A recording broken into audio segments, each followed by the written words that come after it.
Proposed changes to what it takes to earn a high school diploma in the U.S. state of Indiana epitomize the dumbing down of the United States of America. That is the topic of today's video. My name is Craig Meister. I'm a college admissions coach. You can learn more about me and how you can work with me one-on-one throughout the entire college admissions process on my website, which is collegemeister.com. And if you're interested in learning about whether or not you are or your student is on track for selective college admission in the United States of America, visit areyouontracktogetin.com.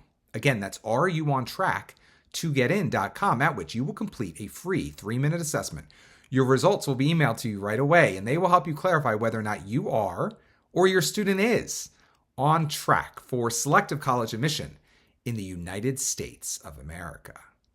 As you may have guessed, I am quite skeptical of the current state of high school education in the United States of America, particularly in public schools and private schools, but honestly, even in international schools around the world, the quality of education is not what it used to be. And, I've touched on this sort of tangentially in several of my videos recently, but I wanted to go right in for this topic as a bullseye today. And this is how we're going to do it. We're going to look at Indiana, a state that many people would not associate with highly avant-garde or cutting-edge changes to education like is normally associated with a state like California or Massachusetts or some of these coastal states that are more experimental traditionally, at least in the public's mind as it relates to education. But we're talking about Indiana because it's happening everywhere, and Indiana is not unscathed. Take a look at this proposed change to the Indiana high school diploma requirements. Currently, you need 8 English credits. That basically means 8 semesters of English to graduate and earn a diploma from a high school in Indiana. And they will keep that in this proposal. They want to have 8, but one of those 8 or semesters now should be communications focused course. English reading per se is out, but a communications focused course apparently is in. What that means is I'm assuming things related to like determining, what is accurate communication, what is not accurate communication. I think there are a number of courses in California similar to this, like misinformation related courses. So that's now going to count for 1 semester potentially of English, a communications related course. I mean, isn't English communications? But for them to call out the idea that one of the semesters now can be communications focused means that it's not going to be an English course. It's going to be dressed up as an English course, but it's going to basically be something much cheaper than a traditional English course. But it goes on. Currently, 6 credits or 6 semesters of math are required to get a diploma in Indiana.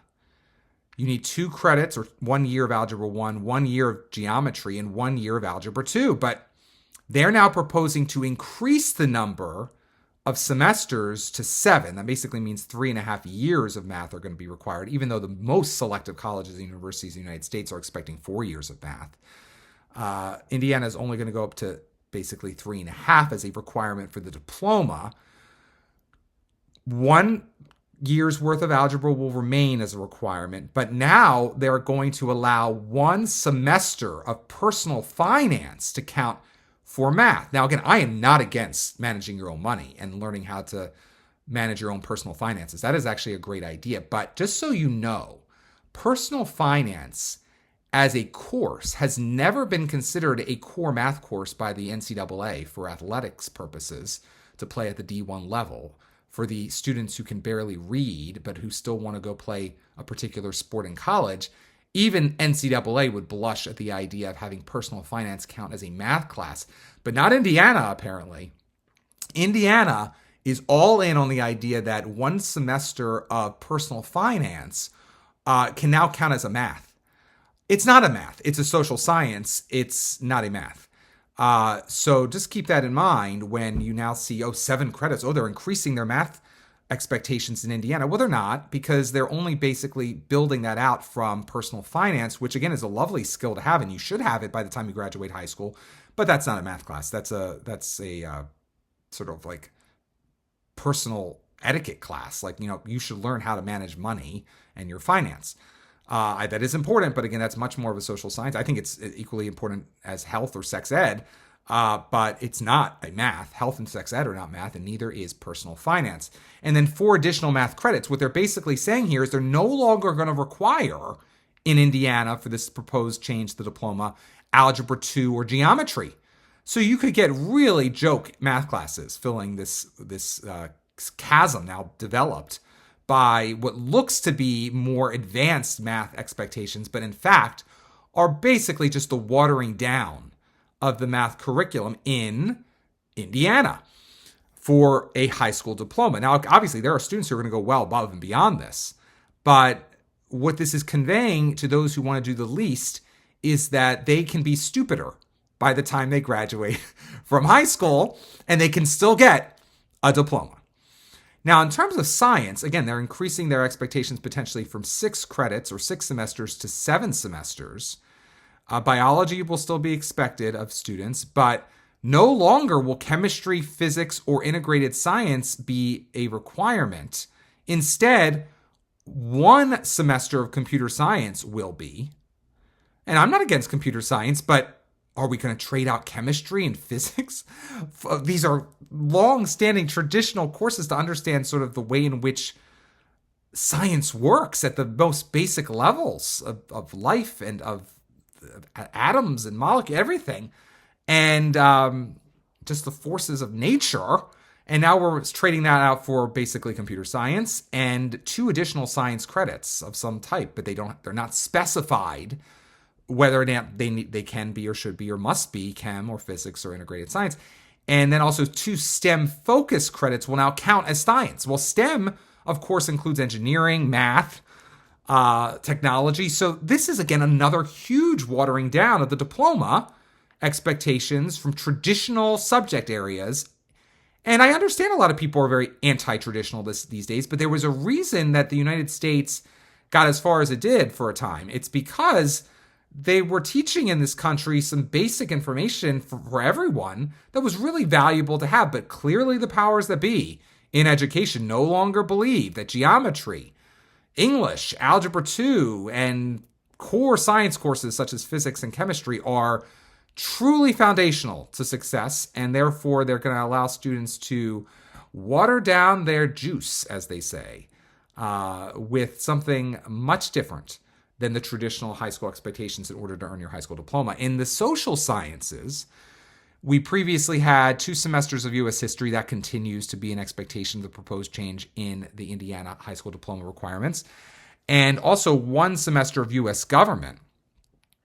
2 credits of world history / civilization or geography / history of the world were required, and so was 1 semester of economics. But in the new setup, as long as you have, so they're lowering it objectively from 6 to 5 semesters, as long as you have 2 semesters of world perspectives. That's anything. It's gobbledygook.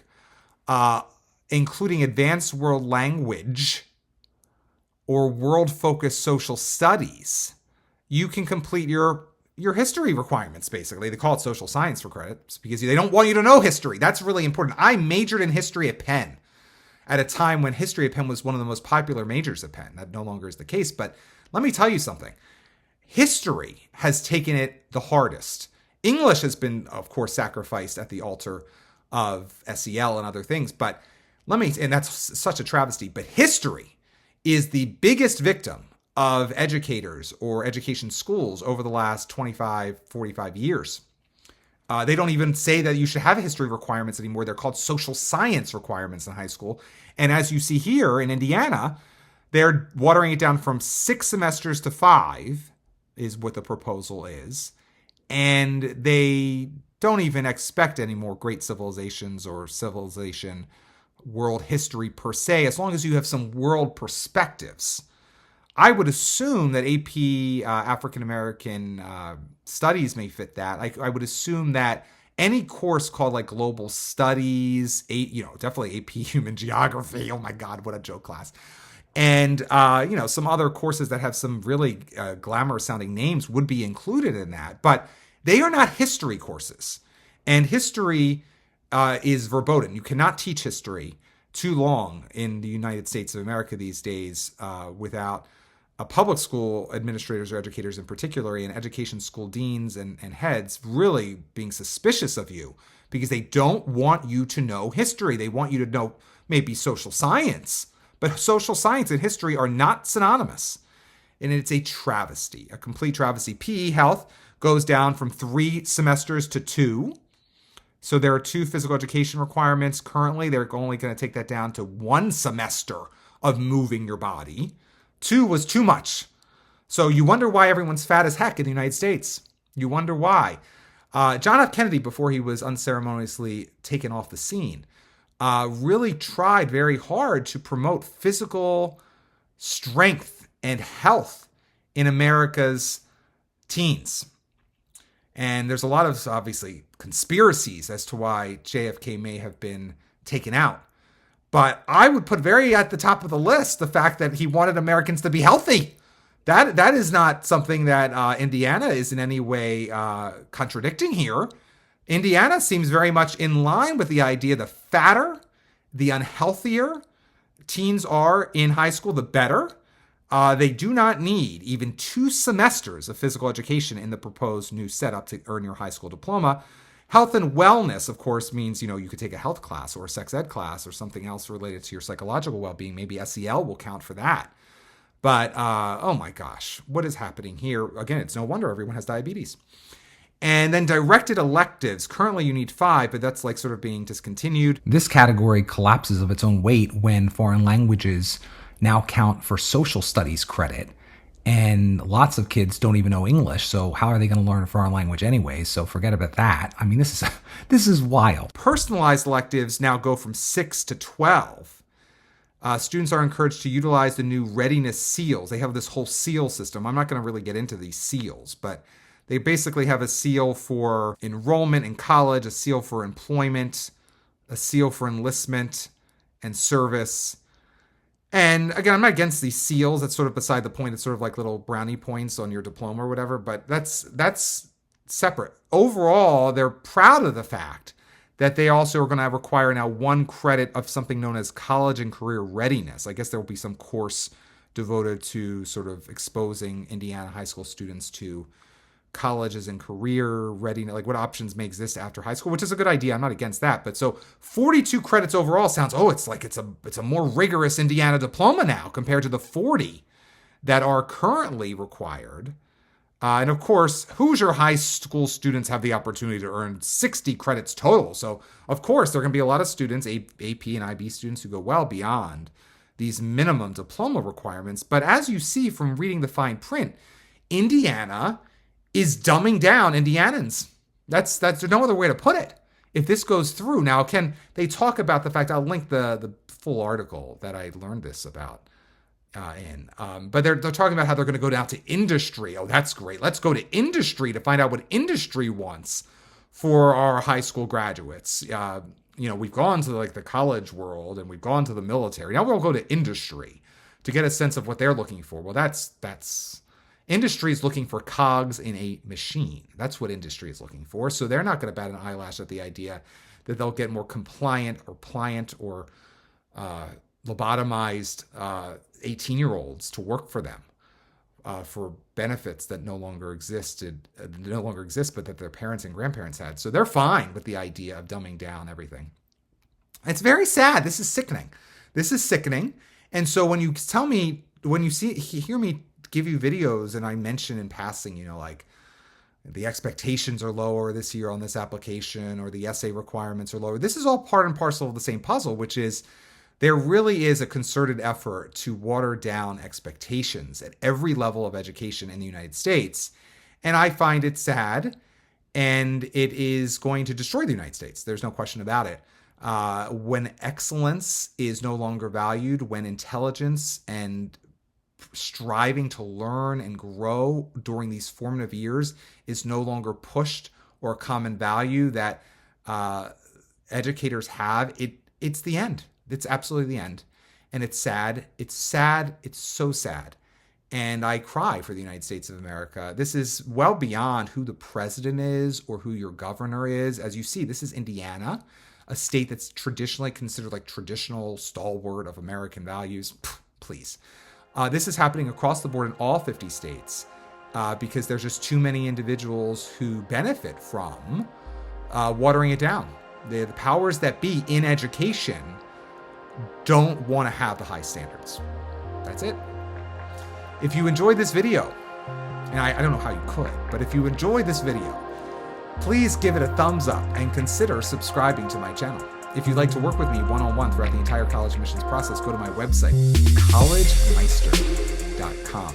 Until next time, stay safe, stay well, and most importantly, stay stress-free throughout the entire college admissions process.